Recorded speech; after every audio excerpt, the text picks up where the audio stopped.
I am one of the scientific application specialists at the Research Computing Center. There are two of us. The other one's Prasad, and he's one of the speakers at some of the other workshops that are going on this semester. I am also a sixth-year PhD student in the scientific computing department. I study computational bioacoustics, and in particular, I'm looking at frog call analysis. So today we're going to look at the basics of the Python programming language. We're going to look at specifically Python 3, mostly because Python 2 is deprecated now, even though there's still some software that uses it. Python 3 is the main version that's supported by Python officially, so we're going to look at that one. We will explore the basic concepts of Python through a couple of real-world applicable case studies. My main goal with that is to really cut out the hello world. If you've ever taken a programming class, or you've gone to a programming workshop, usually the first thing they do is they'll teach you how to print hello world to the terminal screen, and I find that to be kind of useless. So we're going to cut that out. And everything we do programming wise is going to have some application to something you might do in real life. We'll also discuss a little bit of the history of Python, and we'll discuss a little bit of the history, when and where that's applicable. And we will briefly discuss the various distributions of Python that are available, but we'll really focus on Anaconda, since that's sort of like become the default for data science and numerical simulations these days. We'll also have a quick look at some useful packages that are available in Python, and we'll briefly discuss using Python on the supercomputer at FSU. Though sometimes we teach a specialized workshop on that, so keep your eye out for that if you're interested. So to begin, let's have a look at the background and the basics of the beginnings of Python, a little bit of the history. So Python actually first appeared in 1991, which actually, when I looked that up, that really surprised me, because I always had it in my mind that Python was actually a really, really new language, and not that it was older than me. I was born in '92, so I was a little surprised to see that it actually started a year before I was born. It's gone through three major versions. Versions 1 and 2 are, version 1 is the really old one from the 90s and maybe early 2000s. Version 2 is the one that was supported up until very recently, the last couple of years. It finally gave way to version 3. There was actually a really big push at the end of support for version 2 to move to version 3, because Python 3, the standard for Python 3, introduced a lot of changes that broke compatibility between Python 2 and Python 3. So in some sense, Python 2 and Python 3 are different programming languages. They're very, very, very, very similar, but code from version 2 might not work in version 3. So as a result of that, we'll be looking only at Python 3.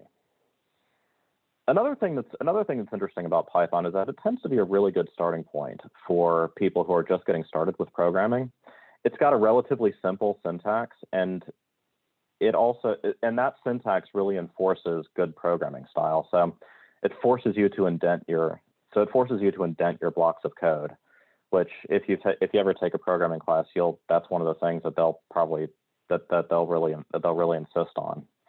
But Python code won't work if you don't do that correctly. It's also dynamically typed, which means that you don't usually need to care as much whether the data types you're working with are integers or decimal numbers.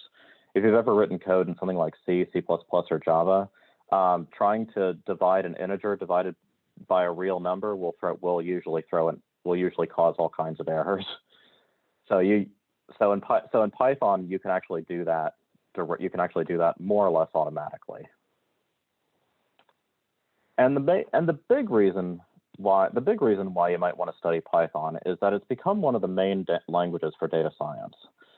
Data science as a field has sort of emerged in its own right in the last decade or so. And Python has become one of the major vehicles for doing data science analyses and software development. It's also gotten to be really, really popular these days in bioinformatics, biology, statistics. And one of the big reasons for that is that Python is, on top of it being a relatively easy language to start with, it's also free. Most of its major distributions are free and open source, so that makes it really attractive to adopt. And it's also got a huge ecosystem of free and open source libraries that are available that really help make the process of developing applications and running analyses a lot easier. So, like I said, we're going to go through the basic concepts of Python in a couple within the context of a couple of case studies. The first one is just a digital specimen catalog. So if you've ever worked in a biology lab, you might have seen like a list of DNA samples, and those DNA sample, you might have a list of, you know, species that you've taken DNA samples from, and you've got and each element of that list has a genus name, a species name, and maybe a number of samples.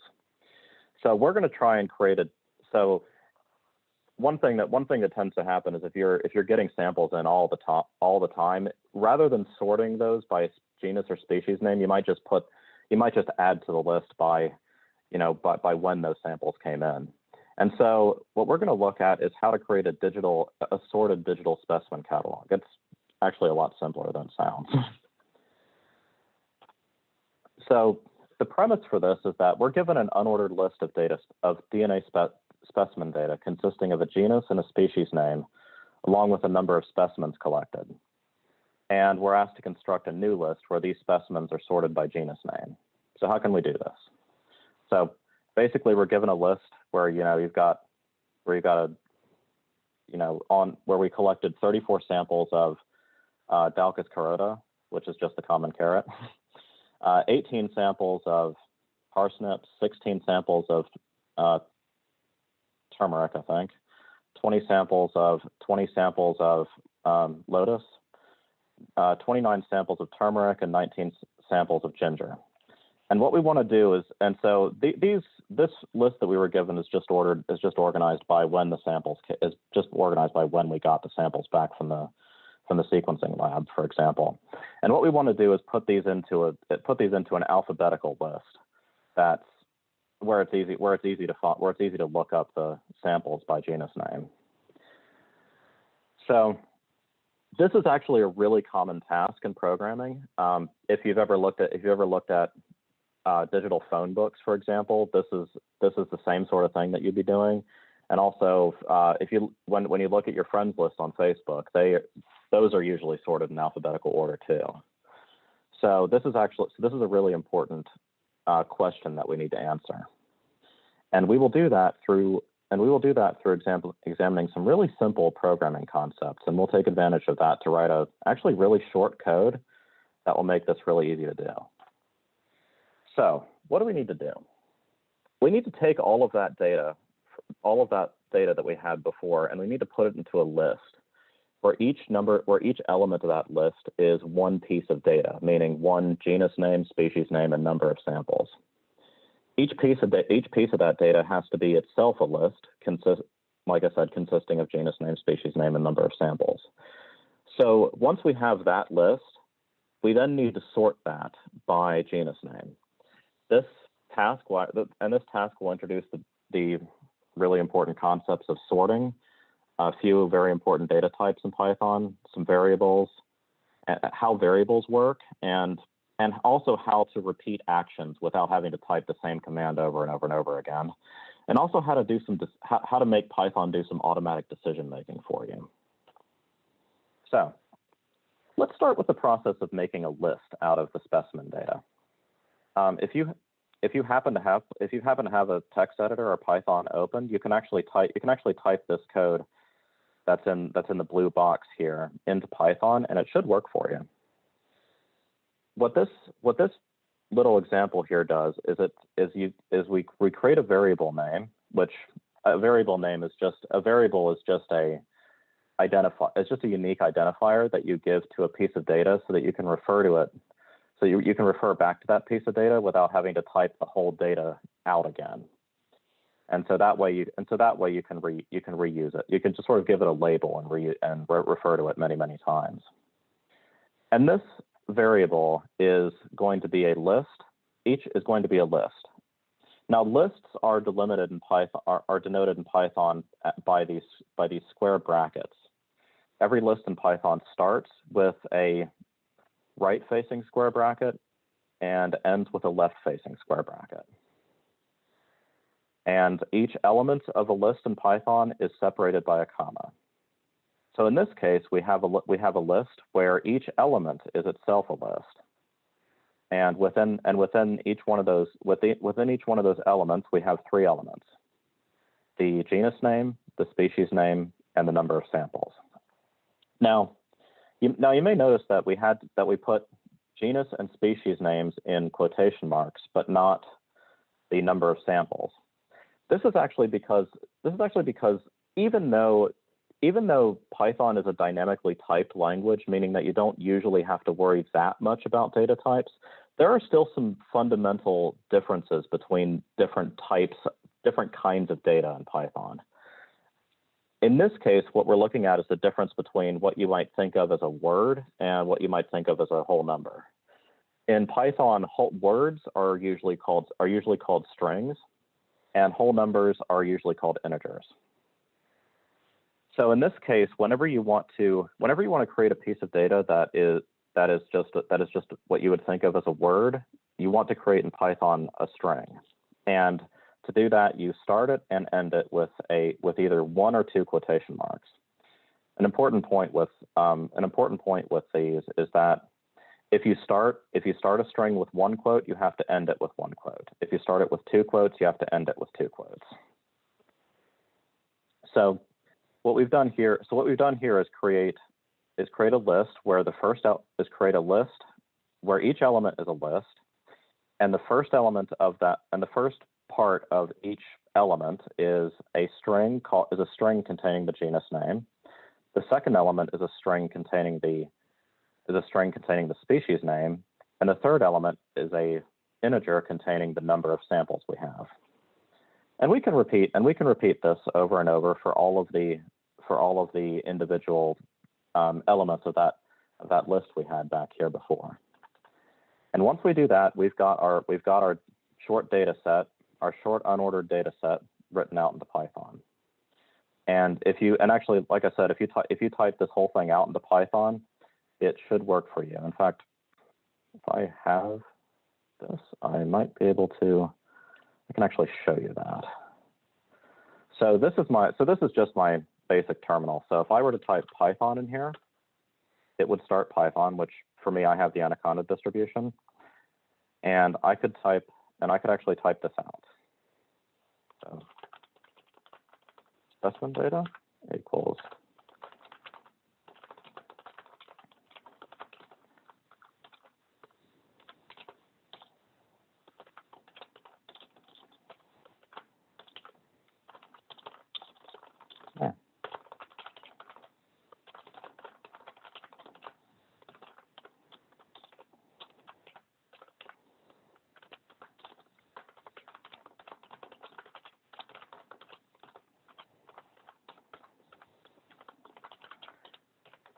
And also, feel free to stop me if you have any questions, always.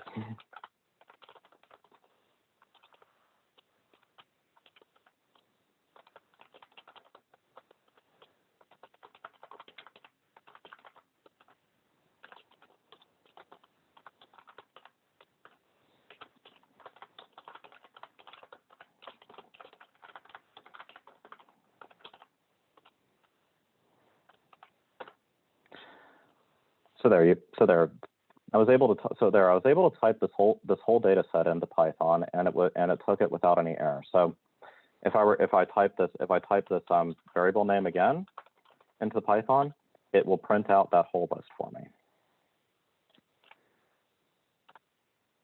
So I kind of went through this already. So when you create variables, you do have to differentiate between things you would think of as words things you'd think of as numbers, and things you would think of as collections of different objects. Collections of different objects are usually what we would call, or what you would think of in real life as like a list. And a list or a dictionary. Dictionaries are a more advanced data structure, and we won't worry too much about that now. But you do need to differentiate between words and numbers. Numbers, you don't really need to worry that much about. So once we've got this whole set of data in, now we need to think about how we would go about actually sorting the data by genus name. And before I go into that, are there any questions on what I've covered so far? Oh.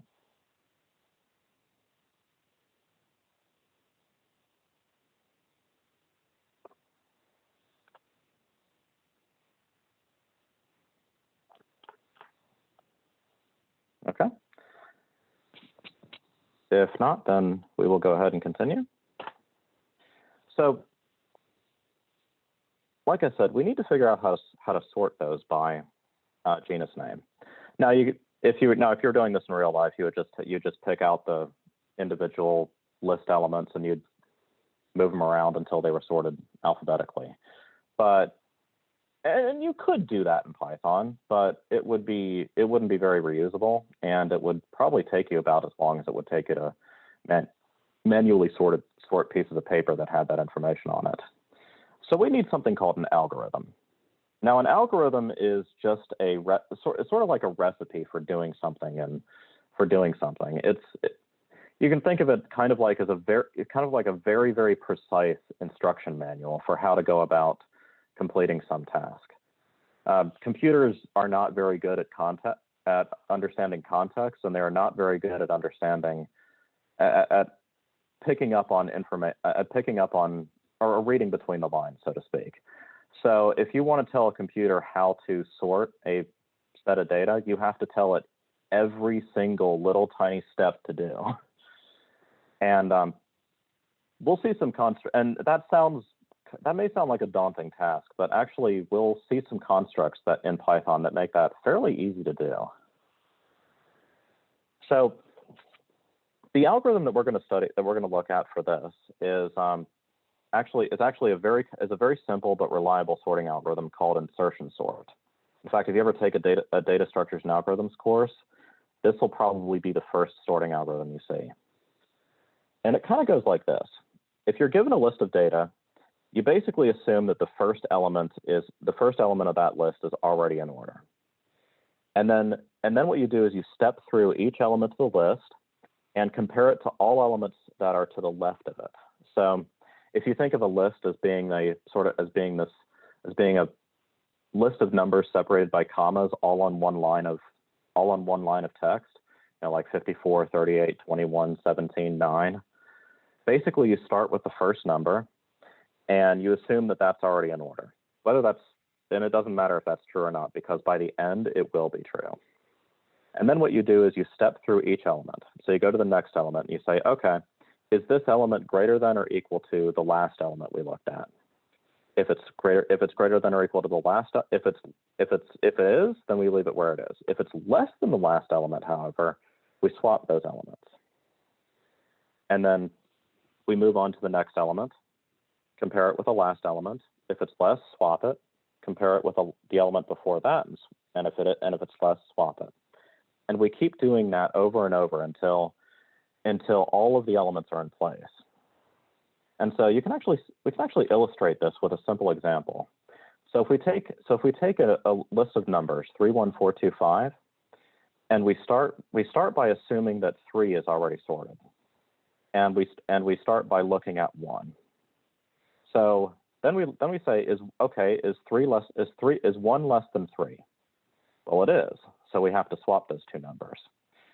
Now we have a list that now we've swapped 1 and 3, and we're looking at 4. Okay. Now we want to see is 4 less than 3? Actually, no. 4 is greater than 3, so it's actually in the right place. So we can leave it be. Then we move on to looking at 2. now we look at 2 and see is 2 greater than or equal to 4? And no, it's actually less. So we have to swap it. But then we have to now we have to look again and say, is 2 greater than or equal to 3? And no, we have to swap it again. And so now we've swapped 2 with 4 and 2 with 3. And lastly, we'd look to see is 2 greater than or equal to 1? And now it is. So now it's in the right place. And so now we have almost completed the sorting algorithm. But at the last step, we have to look at 5 and say, okay, is 5 greater than or equal to 4? Well, it is. So now we've sorted that, and now we've reached the end of the list. So the entire list is now sorted. And as a result, you've taken 3, 1, 4, 2, 5 and turned it into 1, 2, 3, 4, 5. So what we need to do is take that idea and turn it into code. And it's not actually as hard to do as it might seem. So the first thing we need to figure out how to do is, now that we've got all of our data into a list, we need to figure out how we can access.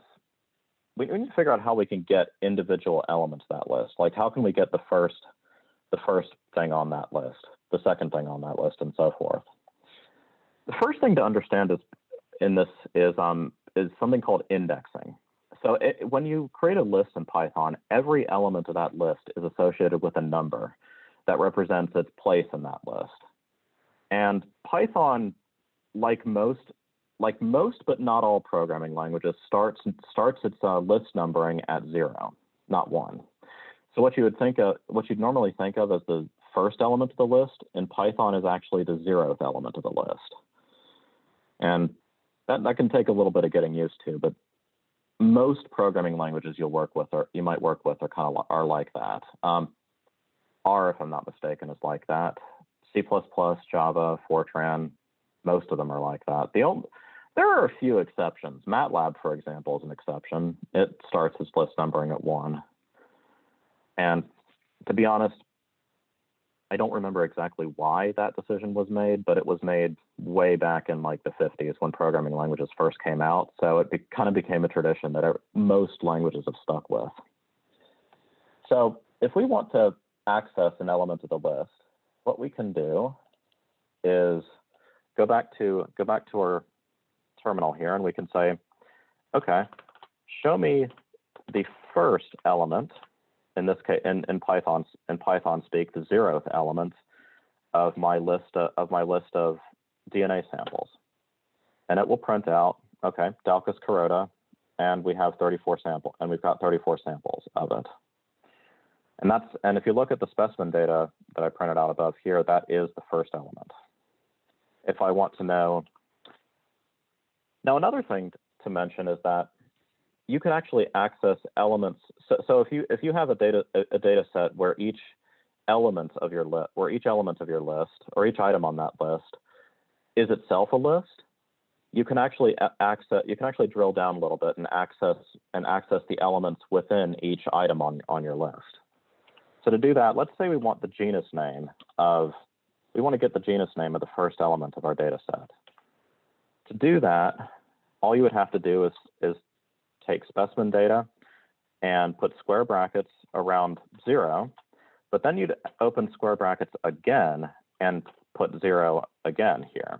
Because what this is saying is, okay, I want to get the first element out of specimen data, and I want to get the first element out of the first item out of the first item on the list of specimen data. What this will print out is the word Daucus, which is just the genus name for carrots. By doing this, you can actually access elements of a list, and then if each element of your list is itself a list, you can access the elements of that sublist too. And this will actually be important later when we come to actually working on the sorting algorithm. Yeah. So one thing is that when you write, you might see here we have all these print statements. So whenever you actually type Python into into a code, so whenever you type Python into a code file and into an actual file that you're going to run, instead of just typing it into the command line like this, if you want to get something to print out to the screen, you have to type the print statement. And this is basically just saying, okay, take whatever I put in between these parentheses and print it out to my terminal screen. So I could say print specimen data of 0, and that would print out Daucus crota 34. And so one other thing of note with indexing is that let's say that in order to sort things, we need to know, we can't just look at the first word. We need to look at the first letter of the first word. So how do we get that? So again, if we have specimen data, if we're looking at the first element of the specimen data list, and we're looking at the first item of the specimen data list, and we're looking at the first element of that list, so we're looking at the genus name, you can see that it prints out a string with the word Daucus. Now, what we really want is to see the first letter only. Now, one thing that's interesting about Python is that you can actually index lists. You can actually index strings in the same way as you would index lists. So I can actually drill down again and say, okay, now give me the first element of the genus name. Give me the first letter of the genus name in the first element of the first item of the specimen data list. And this will print out D. And this is important because doing this sort of thing is going to help us figure out how to sort, help us figure out how to sort the individual elements here by genus name. Another important concept that we need to look at is how to repeat actions many times. So if you remember back to this example here with a simple illustration, we're clearly going to need to look at a bunch of different elements, and we're clearly going to need to compare those elements with previous elements a whole lot of times in order to get this sorting thing to work. So you could type out each one of those comparisons individually, and you could type out each one of those steps individually, but you might be here until next week. So rather than doing that, we'd like to have some sort of a shorthand for doing that. And this is where loops come into play.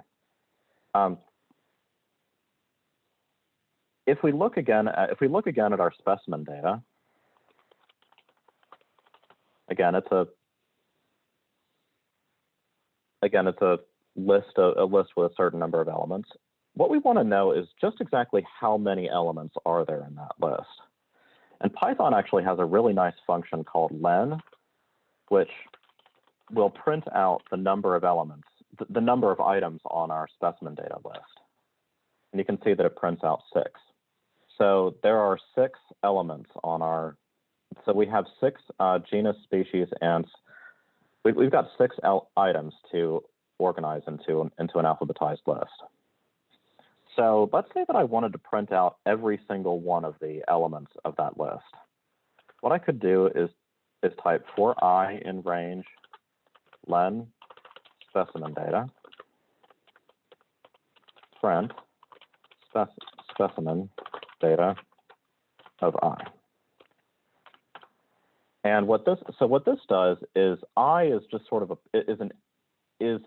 implicitly defining a variable where which says, okay, start with 0 and go all the way up and start with 0 and go all the way up to the number of elements in the specimen in our specimen data. And for each one of the elements, print that element to the screen. And so you can see that it does as we asked. It goes through and prints the first element, then the second, then the third, then the fourth, then the fifth, then the sixth. And The reason it didn't print out a number after Zingaber Officinale is because I forgot to put it there. So I will fix that.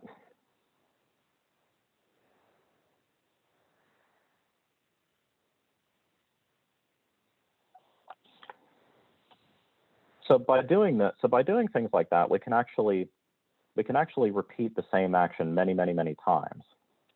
There's another way of doing that called a while loop. And this basically is saying while whatever condition I give to the right of that word while is true, do whatever action is within that loop. So in this case, if we explicitly create a variable I and set it equal to 0, and we say while I less than 6, print specimen data of I, and there should be a I equals I plus 1 right below here. What this will, in fact, I will show that to you. So if we do I equals 0, and then while I less than 6, print specimen data of I equals I plus 1. If we do that and let it execute, it will do pretty much exactly what the for loop did. Now the difference here is that what for is doing is it's going through a set number of it's going through a list of indices. It's basically saying, okay, print out the first element, print out the second element, print out the third element, print out the fourth element. What we've done with this while loop is effectively the same thing, but we've done that by telling Python, every time you go through this loop, check this condition and see if whatever the value of I is really less than 6. And as long as that's true, go ahead and execute whatever's in this loop. This is actually a really powerful construct that you're going to use again and again when it comes to programming. So that actually leads quite well into something called control flow. And control flow is just a fancy word. It's just a fancy word meaning how to make decisions in Python. Yeah. And so this is basically saying, okay, if you can say things like if a condition, basically these things answer the question like, what do I do if a certain condition is true? And if a different condition is true, but not the first one, what else do I do? And if neither of those conditions are true, what do I do then? So in this case, in Python, that's done almost the same way. You say, for example, if A is less than B, and in Python you can actually do this. You can ask, is the letter A does the letter A comes earlier in the alphabet than B or not?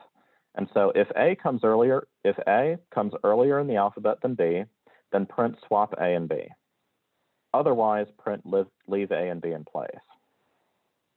So in this case, A does come earlier in the alphabet than B.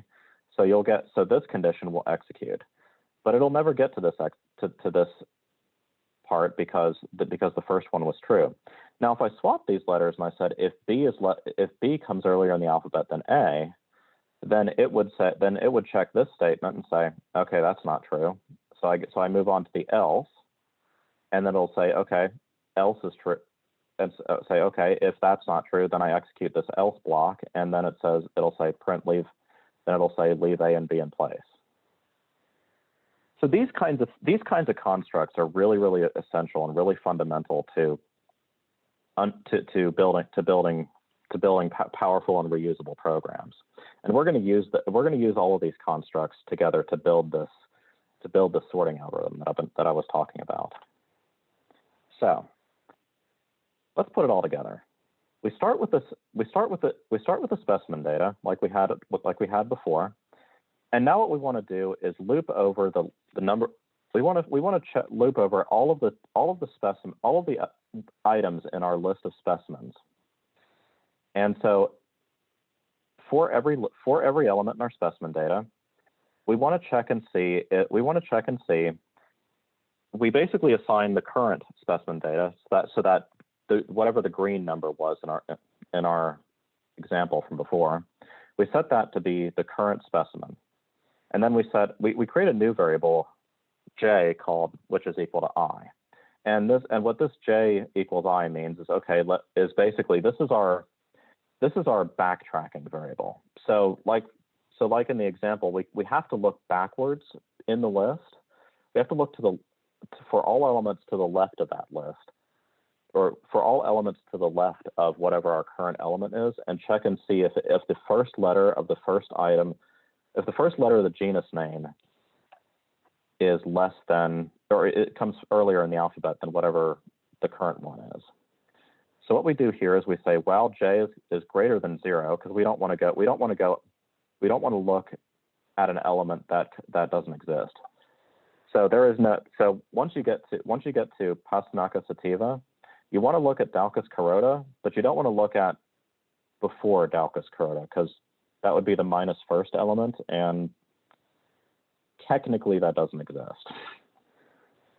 Though in Python, a lot of times indexing can be a little weird. So if you go to the negative first element, you might actually loop back around and check the last element. And that's not something we want to do. So while j is greater than 0, then we do this comparison. We check the first letter. We check the first letter of the genus name, of the jth element of our specimen data list, and we compare that to whatever is to the left of it. And if that element comes earlier in the alphabet, and if that first letter of the genus name comes earlier in the alphabet than the one before it, then we swap. Then this piece of code will swap the two elements, and then we update j to be j equals j minus 1, so that we can look to the left again. So that once we swap the two elements, we can look to the left again, and we can keep going back until we hit the first element. So if you actually type this code out, you will, and I'll show you this in my terminal. This code will actually take this specimen data, swap around all the elements, and it'll print out a new list of specimens, all of which are all ordered in alphabetical order by genus name. So let me show you that quickly.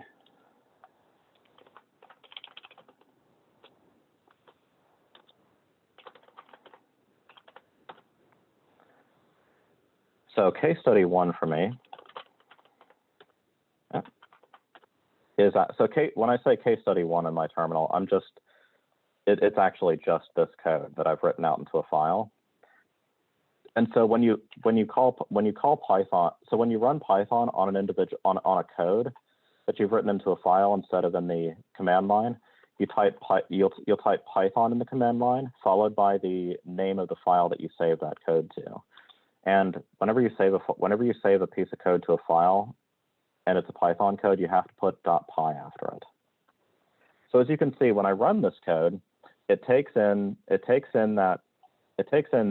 old list of unordered data, and it reorders it and prints it out in now alphabetical order by genus name. So, like I said here, so this is just a quick demo in the slides for it. And are there any questions on this before we move on? Like I said, please stop me if you have questions.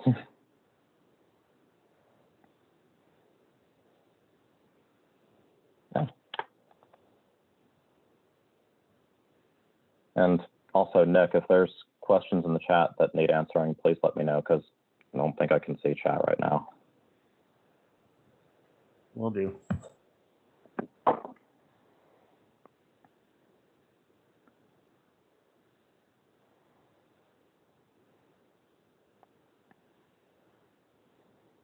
Also, I'm not sure I can see the participants right now because it's recording. So if anybody raises their hand, just jump in and stop me.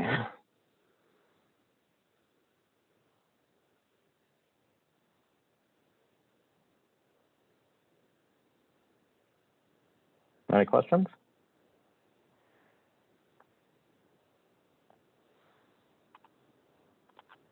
Okay. If not, then we will move on. So that was our first case study. Basically, we introduced some really powerful programming concepts. We just looked at for loops. We looked at for loops. We looked at while loops. We looked at decision making with if and else. We looked at assigning variables, basically labels that let you reuse pieces of data. We looked at various data types in Python. We looked at strings. We looked at numbers. We also looked at some simple data structures, lists and lists of lists. We also looked at some important input and output functions in Python, which in this case we just looked at output in the form of print statements. And we looked at one of the most fundamental sorting algorithms that you'd end up encountering, called insertion sort.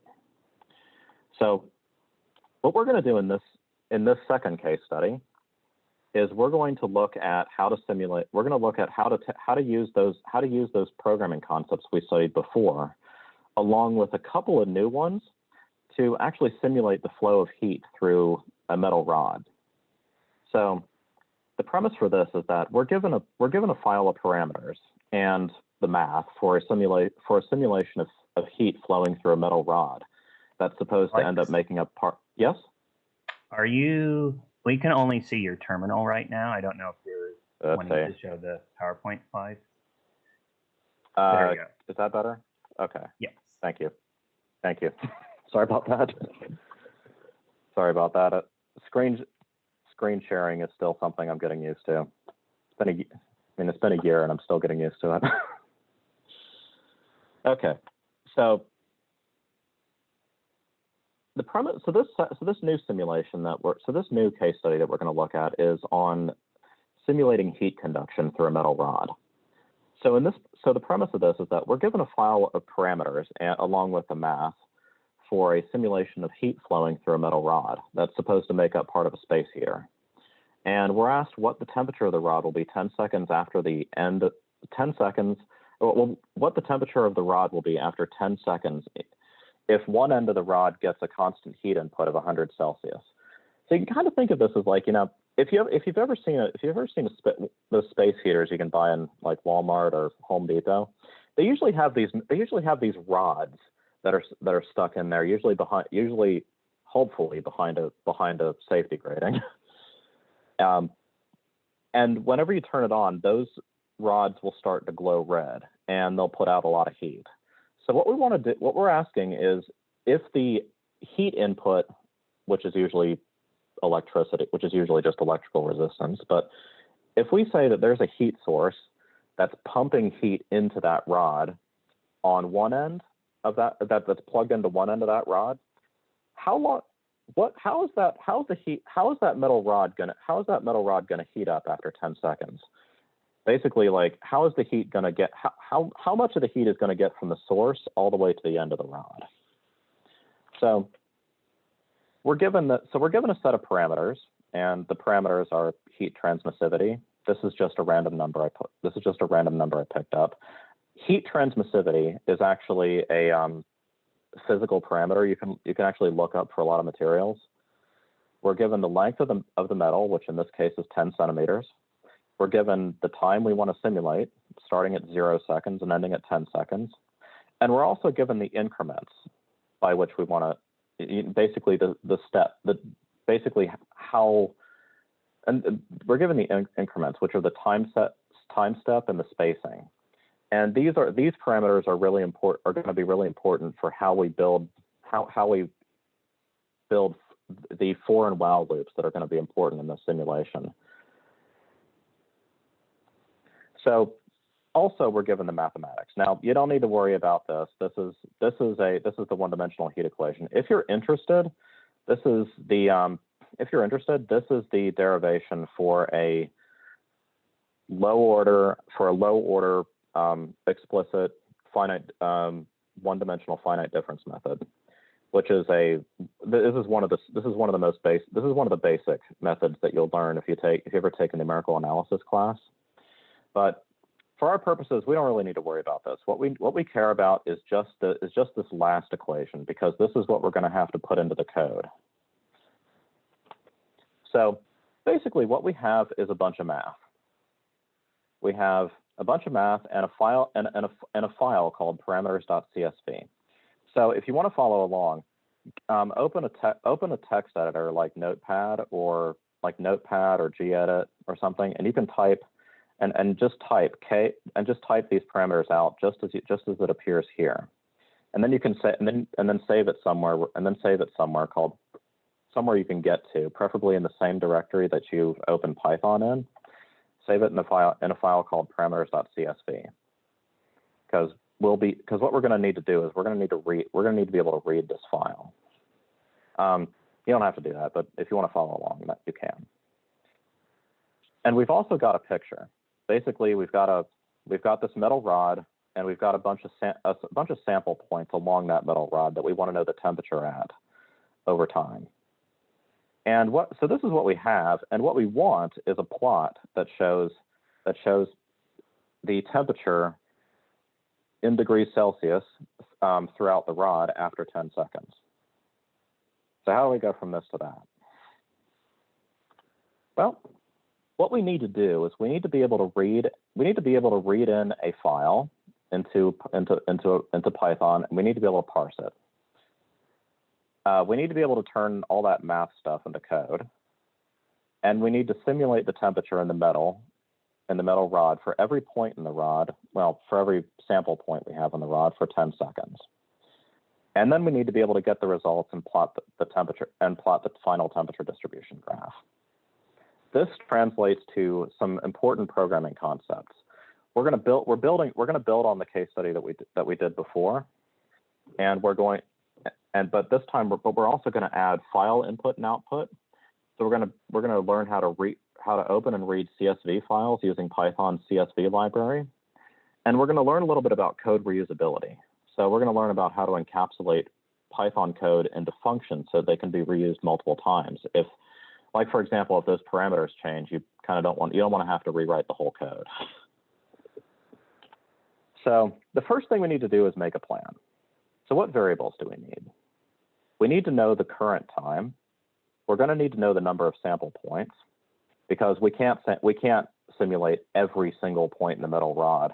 That's technically an infinite number of points, and no matter how good your computer is, it's not going to be able to do that. What variables do we currently have?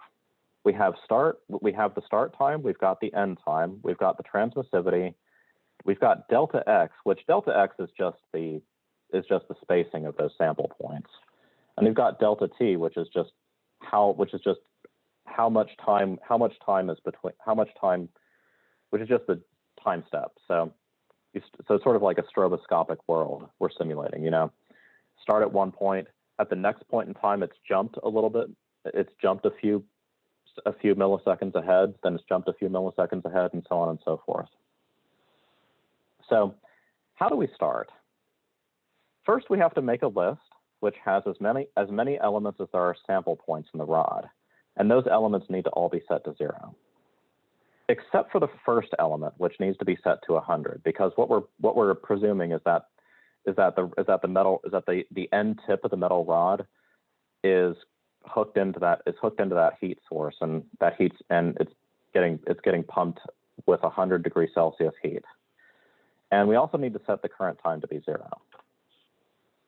So then how do we iterate and update the temperature distribution from the initial time to the final time?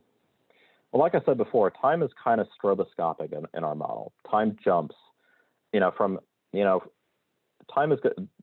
stepping is going to be done in a loop. And so each time you go through that loop, time jumps by increments of delta t. And we also only have a finite sample of points with a spacing of delta x. Again, you can't look at every single point in the rod, otherwise you're going to be looking at an infinite number of points. So what we need to do is update all of the sample points for each time step. I highlighted all and for each I capitalized them because those are hints that we're going to need that those are going to be loops. We also need to ensure that at each point in time, each point in time, the first sample point, which is the one touching the heat source, is kept at 100 degrees Celsius. So to summarize, we have to start by making a list of zeros to represent the sample point across a cold metal rod. We set the first element to 100 to represent hooking it up to a heat source. Then we set up the variables for time step, spacing, current time, and heat transmissivity. And then we iterate. So we jump through time in steps of delta t starting at the start time we're given and ending at the end time we're given. At each point in time, we have to iterate over every sample point in the rod, and we have to perform that math calculation for each point in the rod except the first and the last. The last is because of the way finite differences work, and the first is because that's hooked into the heat source. And then finally, once we get the results, we need to plot the results. So the first concept we need to look at is how to make reusable functions. So when we were looking at that code for insertion sort before, that was pretty useful. But what if you wanted to do insertion sort many, many times? Well, you'd have to rewrite the insertion sort function many, many times, unless you created something called a function. And you can think of these kind of like interchangeable parts from cars or assembly line manufacturing. So it's sort of like you create this part, and then that part has a few things that you put into it, and within that component, those inputs are transformed somehow, and then they're given back to you as an output. So this is actually really powerful, because then you can take the same piece of code, turn it into a function, and then then you can use it within other pieces of code many, many, many times, and you can actually change the parameters that you give to that function. So in Python, a function looks like this. So you have def, which is a keyword. This is short for define, and it says define a function called compute. Within parentheses after the name, you give a list of parameters. So this basically says define a function for me called compute, which takes as input a parameter called data. So, and then this function is going to start by creating an output variable called data, which is the same as data. And now we're going to perform a transformation on that input data. So for every element in the list of data we gave in, take that element, multiply it by 2, and add 2.117. And then finally give me back the transformed output. The return keyword just means give back the final transformed result. So if I take data equals 1, 2, 3, 4, 5, and I print compute data, it will put this data variable into the compute function. It'll perform all of these transformations, and it will print out 4.117, 6.117, 8, 10, 12.117. And this is really powerful, because if I change data to be 2, 4, 6, 8, 10, I wouldn't even have to change this last line of code. I could just rerun the entire program, and the output would change accordingly. So by doing this, I can actually ask Python to run this function. It's in Python speak, it's called calling the function. So I could call this compute function many, many times with different inputs, and I wouldn't have to rewrite the compute function. So this is going to end up being really helpful for us with solving this finite difference function. So the other thing we need to figure out how to do is file input and output. So CSV files are called comma-separated value files. So they basically consist of a list of data where each element is itself a list separated by commas, and then each element of the main list is separated by a new line. So they kind of look like this. So these CSV files are really are something you're going to see a lot in programming. They come up all the time. They come up all the time if you're trying to read big data files from, like, especially government institutions. I was looking at the Department of Energy information for gas prices a while back, and they had this huge CSV file for gas prices for monthly gas. I think it was weekly gas prices, actually, going all the way back to 1994. So if you work with large data sets, you're going to see a lot of CSV files. Now, Python has a nice library for reading CSV files, and it's just called CSV in all lowercase. This library contains a whole bunch of functions that allow you to open, read, and close files, CSV files. So what we need to do is use this library to open our parameters.csv file, read that parameters.csv file, and then save that the parameters that we read into a variable and get that variable back. So to do that, we create a function called parse data. We first have to do something called importing the library, and this just basically means, okay, go find the CSV library and make it available to my code. So in Python, you do that by typing import followed by CSV. So if I can actually go back to my code here. And if I type import CSV, it will import the CSV library for me. So now we can actually define a function that will read a CSV file, in this case our parameters, and it will give back a list of lists where each element of that list is one of our parameters from our file. So that function will look like this if we just type def parse data file name, and we create an output variable called parameters, which in this case is just an empty list. In Python, one of the nice things about lists is that you don't actually have to know how many elements you need to start with. You can actually define an empty list and then start tacking elements onto it as time goes on. So what we do then is we type with open, and this just means open the file name that we give to the function.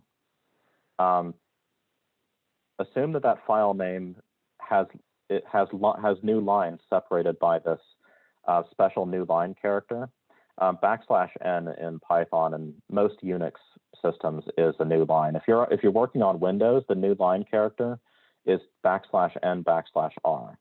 And you won't ever see these in the text file, but they are actually there. Anytime you hit enter and go to a new line, it implicitly puts one of those \n or \n\r characters into the text file. The text editors just don't show that. So what we do is so here we're opening the file name, assuming that the new line parameter is \n, and we give that opened file a name. We're going to call it params. Then what we do is we say, okay, create a reader for me, which is of the type CSV reader. Create a structure for me, which basically is a CSV reader that reads the params file and assumes that the params file is itself delimited has delimiters, comma, which in this case just means, okay, take this file called params and assume that it's a CSV file. And in that case, we've got this structure now which has all of the rows in our CSV file. So then we type for row in reader. This basically just means for each row in the data structure called reader, tack that row onto the end of our parameters output variable, and then finally return that parameters output variable to the main function. So if we print that on our parameters.cs, so if we print the action that function on the parameters.csv file, we will see that it will actually print that for us. So if I do that quickly, hang on.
So now if I try, so now I've got it on my computer, I've got a file called parameters.csv. So if I try and print the action of this function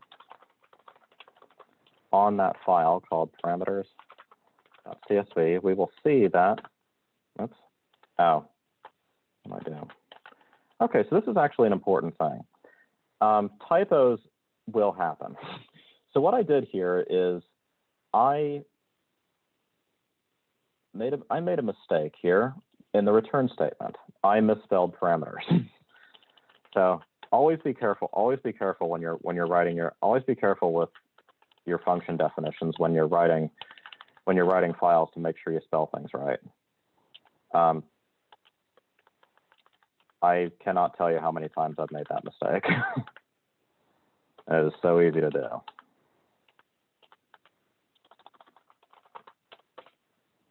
So now if we try and print the parameters file, you can see that it will what it's done is it's gone onto my system and said, okay, does the parameters.csv file exist within the current directory?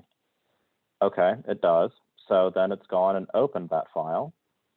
It's read every line in that file, and it's put every line in that file in a new list called parameters.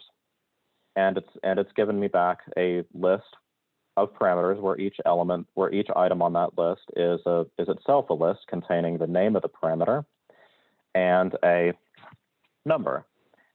Now you might notice that each one of these numbers that Python thinks every single one of these numbers is a string. That might be a little weird, but that's actually normal for how Python's CSV library works. Everything that gets read in is considered to be a string. This is one place where when we get farther along, we'll see how to force Python to change these numbers that it thinks are strings.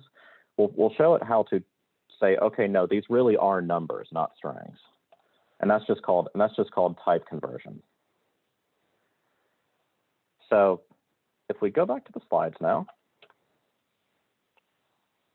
we can see that, so the next thing we need to do is figure out how many sample points we need. So now that we've got that list of parameters, we can use that list indexing thing that we figured out before to get the elements that we need from that list of parameters that we got by their numerical order starting from 0. So first we want the delta x parameter. So in this case, that's the 4th element of our list. And we don't really care about the name. We care about the value of that. So in this case, the value is the 2nd element, which in Python speak is the 1st element of the list contained in the first item in the list of parameters. And then we want the length, which is the first item on our list of parameters. And again, we care about its value, not the name. So once you get these read in, you'll notice that they're still strings. So Python, for some reason, has decided that these are strings. The CSV library does this by default for some reason. It doesn't quite have the facility it needs to read those correctly. And so what we can do is we can say, okay, no, these are actually floating point numbers. Floating point numbers is just roughly it's a name that's roughly equivalent to what you would think of as a decimal number in the real world. So it says, okay, take this variable called dx, which is the string parameter, and convert it to a decimal number. And we can do that for both dx and length. Now we want to get the number of sample points. And in order to do this in Python, you have to divide the length of the rod by the spacing of the sample points. And then we want to round that to be a whole number. So in Python, this is how you would do that. You'd create a variable called n sample points and set it equal to length divided by delta x and round that up. And we talked a little bit about creating lists of dynamic size. So like I said, you don't necessarily need to know how many elements you're going to have to start with. You can actually, if you start with an empty list, you can actually loop through. You can actually do a for loop and append things to your list over time. So in this case, we want to create a number of sample points, but we don't know how many yet. And in order to do that, we loop over the range of sample points, and we just append. Well, actually, we do, but in this case, what we want to do is we create an empty list of samples. We loop over the number of sample points we need, and for each one of those sample points, we append the number 0 to the samples list. So this samples list will grow from nothing to a list of 100 zeros, which is our total number of sample points. So let's put this together. So we've got this function now that will parse the parameters and return them to us in a list. It'll still think that all the parameter values are strings for some reason, but we can deal with that. But we also need now we need a function to set up the simulation's initial conditions and return that to the main code as a variable. So we define a new function called initialize, which takes in the spacing, the length of the rod, and the heat source's temperature. Again, we do this little math thing here to figure out the number of sample points we need. And we take that for loop that I showed you on the last slide, and we build a initial list of 100 zeros. And then we assign the first element to be heat source temperature and return that as a variable called samples. Lastly, we need to figure out how to iterate through time from an initial time to a final time given by that given time step. And we need to solve that. And we need to solve, if I go all the way back to here, we need to figure out how to put this big bunch of math stuff. We need to figure out how to put this into our code.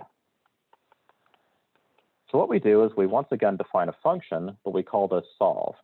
And it takes as inputs the initial samples that we created, the start time, the end time, the spacing of the samples, the time step, our heat sources and temperature, and that heat transmissivity variable that I told you about.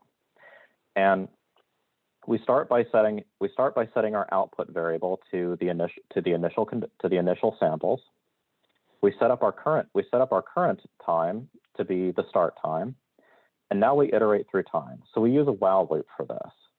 And so we say, while the current time is less than, while the current time has not quite reached the end time, then for each time step, we update each sample point in the rod. Again, not including the first and last.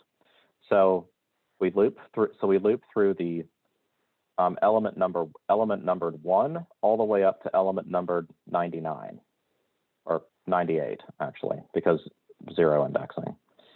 And then for each one of those elements, we take the output, we take that element in the output variable, and we set it equal to whatever it's currently equal to plus k times delta t over delta x squared plus or times times a little calculation based on what the temperature of the points around it are. Sort of a weighted average of what the points around it look like. So we do that for every single one of those sample points. And then once that's done, we update time by adding the time step to it. And then this loop goes back around. And it keeps going through it keeps going through these loops until T current is no longer less than T end. So once it reaches the final time. Once it does that, it'll return the output. And so in order to stitch this all together and get it to run, we need to import the CSV file. We need to import a library called PyLab. So if you have Anaconda, this will work. You need to import NumPy and we need to do from math import star. So this just means take everything in the math library and import all of it. And then we have this little bit of stuff at the end here that basically stitches everything together and calls all those functions. So we start by getting our parameters and print the parameters just to make sure it worked. Then we extract the length. The spacing, and the source. We extract the length and the spacing from our list of parameters. We set the source temperature to be 100. Oh, and one quick aside, you'll notice that all of the lines that have this hash symbol before it are highlighted in blue. Anything that's got a hash symbol in front of it in Python is called a comment. And that basically means, and the Python interpreter will ignore that. And so basically that gives you a way to write notes to yourself or notes or notes for somebody else who's going to read the code. This way you can sort of annotate your code to say, okay, what does this do? What does that do? What does each line do? So once we've got those parameters, then we set up the initial conditions by initializing that list of zeros with its first element set to be 100. We extract the starting time, the end time, the time step, and the heat transmissivity from our list of parameters. And then we get our results by calling the solve function on our initial conditions, our start and end times, our spacing, our time step, our source temperature, and our heat transmissivity. That'll go off and solve the heat equation for 10 seconds. And then when it comes back, it'll come back to us with this list called results. And once we do that, we need to plot it. So in order to do that, we create a list called samples, and np.linspace is just a function in NumPy, which will create a list of numbers from a lower bound to an upper bound for a given number of elements. So in this case, I want a list of numbers from 0 to I think 10 centimeters is the rod length, and I want 100 of them. And then we plot that, and then we create a plot, and we show that plot. So this is the whole code stitched together. And don't worry, the slides will be available online. So if you want to actually copy this and run it yourself, you'll be able to do that. And as a quick demonstration, if you run this code, it will actually produce this nice little plot that says, okay, after 10 seconds have gone by, the heat has actually moved from the first point, from that initial point. It's moved down the rod quite a bit, all the way down to the point where, if we look 6 centimeters in, we can expect the rod to be 40 degrees Celsius. So that's pretty cool. So starting to run down on time, but I wanted to quickly ask, are there any questions before we move on? This is actually the first time I've tried this kind of a setup with an introductory programming class, so I'm hoping it's working out.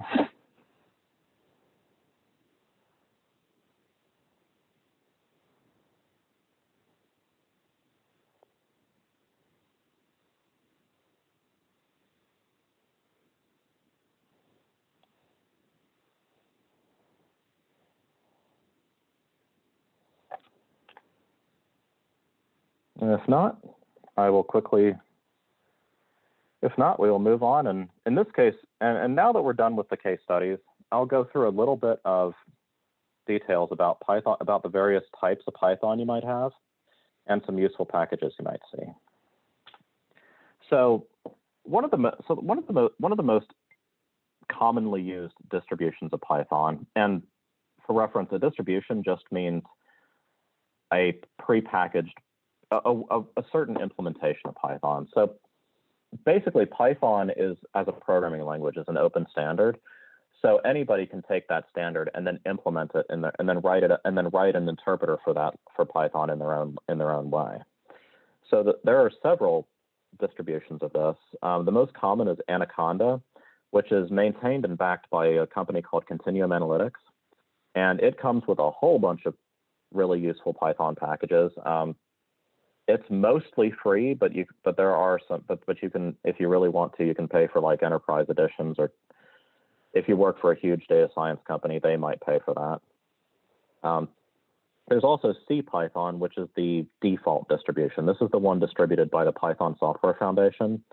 And it's the one, and if you have a Linux or a Mac, or maybe a Mac system, it's the one that's going to come default. It's the one that's going to be installed when you get your computer. And there are also a number of other ones. There's PyPy. I forget exactly which one that is. There's IronPython, which is designed for Windows platforms. And there's Jython, which is basically just Python, but it's implemented on the Java virtual machine. And then there's a whole bunch of other ones. So, like I said, Anaconda comes with a whole bunch of pre-installed packages. It's quickly become the standard Python for data science. CPython, you can still install all those packages, but you'll probably have to do the installation yourself. And it's available by default on almost all Linux systems. So some of the useful Python packages, and a few of these we actually saw in the case studies. NumPy actually contains a bunch of highly optimized data structures and algorithms which are oriented towards numerical and scientific simulations. SciPy is another one. It contains a whole bunch of scientific, mathematical, and statistical functionality. Matplotlib is the standard plotting library for Python. So if you want to make really nice graphs, you're probably going to be using Matplotlib. Pylab, which you saw in the example, is actually just it's just sort of a wrapper library that actually integrates NumPy, SciPy, and Matplotlib, and imports all of them for you. So you can use them all at the same time without having to import different libraries all at once. There's also Pandas, which is if you go into data science, you're going to see this all the time. Pandas is a very, very powerful data science library for Python, and it adds a lot of stuff that if you've ever used R before, you might be familiar. You might have seen before. Python ASC is a computational chemistry package that gets used a lot, and BioPython is a whole suite of Python libraries that's designed for biological data analysis and bioinformatics. So, yeah. So, like I said, just as a quick wrap up, Python is a very powerful programming language that's actually quickly found its way to the top of the list, to the top of a lot of, or near to the top of a lot of most popular programming language charts. And it's quickly becoming a favorite in software engineering, computational science, and data science firms all over the world. It's got a rich ecosystem of freely available packages, and it's actually not that hard to use once you get used to it, especially compared to some of its competitors like C++, C#, Java, and all of those. Python is also something that's available for use if you want to use the supercomputer. So FSU has a supercomputer. It's called the Research Computing Center, and in particular, we offer high performance computing capabilities through that supercomputer. And on our supercomputer, we actually have two different distributions of Python available. We've got Anaconda and we've got CPython. And Python actually has a number of capabilities that allow it to scale up towards using whole supercomputer clusters. So if you're doing large-scale data analysis or large-scale simulations, RCC is the main campus provider of resources for those kinds of things. And here I've provided a couple of links to our documentation for Anaconda and Python, as well as our actual website. And just some quick next steps. If you like this presentation, you might want to attend the Jupyter Notebooks workshop that's going on March 9th. That's going to be taught by Prasad, who is our other application specialist, and he's really good at Jupyter Notebooks. So that's a good workshop to attend. And you might also like the other workshops that are presented by the libraries and RCC. We usually do a whole series of these throughout the semester. It's including MATLAB, Introduction to HPC, Intro to Linux. Sometimes we'll do an introduction to R, and if you ever look at the libraries or RCC's website, you'll see that there's a whole list of these presentations. So thank you all for paying attention, and thank you all for being here. Do you have any questions? I'll stop sharing. All right. If there's no questions. If not, then thank you. Well, yep. Thank you, everyone, for coming today. Have a good rest of your day.